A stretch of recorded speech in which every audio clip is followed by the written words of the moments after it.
poor. When Prophet Muhammad ﷺ was a baby. Boys and girls, when is the birthday of Prophet Muhammad ﷺ? Well, historian has different opinion on the date. Some said it's on the 12th of Rabiul Awwal. Some said it's on the 9th of Rabiul Awwal. Some said it's on the 19th of Rabiul Awwal. What does this tell us? It tells us that either the Prophet and his companion didn't take heed on the date. They didn't celebrate his birthday, nor did they do anything special on his birthday. If Nabi Muhammad ﷺ and his companion would cherish the date on the Prophet's birthday, we would up to now have no different opinion on the date when he was born. Never mind celebrating his birthday, the date on the day he was born was never agreed upon. On the day he was born, his mother asked someone to inform Abdul Muttalib about the birth of his grandson, while Barakah was accompanying her as usual. Abdul Muttalib came running to Amina's house to see his newborn grandson. He was happy as a grandfather could be. The house was filled with happiness. Amina smiled. Abdul Muttalib smiled, so did Barakah. Abdul Muttalib went joyfully to the Kaaba while carrying the newborn baby. He praised Allah and thanked the Almighty. As the news spread out, everybody was happy for the chieftain, including his son Abu Lahab. Abu Lahab freed a slave knowing that he had a newborn baby nephew. Abu Lahab was happy and joyful. Yes, later on, when Nabi Muhammad ﷺ became the messenger of Allah, this is when Abu Lahab was displeased with him. It was a custom for the people of Makkah to have their newborn baby be taken to the village by the wet nurses. This is due to the fact the life in the city was not a good place for babies to grow up. Makkah was like the central area. People from faraway land come to Makkah for Hajj or Umrah or other purposes as well. So these people would come there with different diseases and different languages and different personalities. As for in the village, the air is much cleaner, and the villager has better attitude and character than the people of the city. The villager speaks better Arabic as well.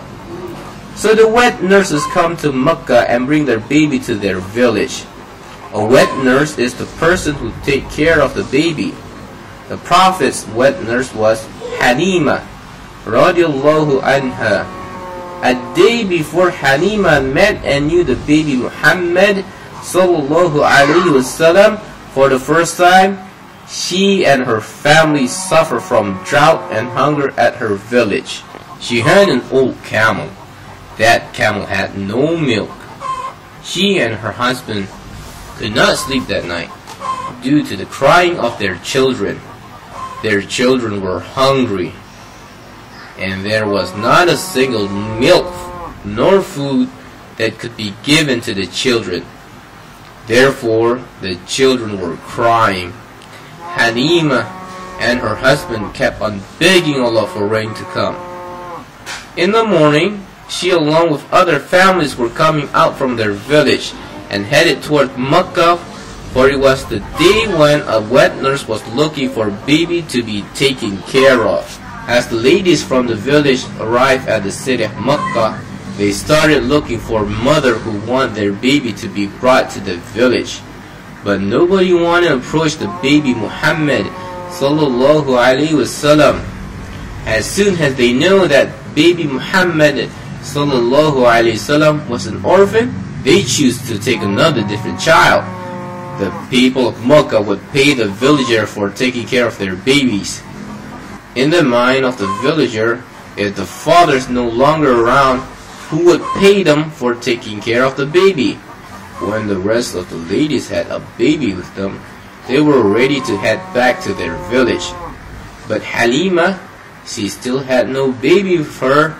She told her husband that she was not going back empty-handed. So she decided to take the orphan, and that orphan was none other than the baby Muhammad sallallahu alaihi wasallam. Her husband gave her support. He reminded her that it could be through taking care of the orphan, Allah will bless them. To her surprise, everything started to change. Allah had blessed them indeed. The camel had plenty of milk. The donkey she was riding became strong and fast. And she found her farm started to grow. They were no longer hungry. Yes, this is from the grace of Allah.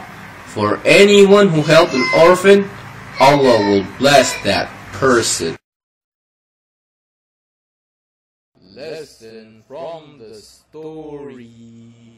Lesson from the story. Lesson from the story. Lesson from the story. Lesson from the story.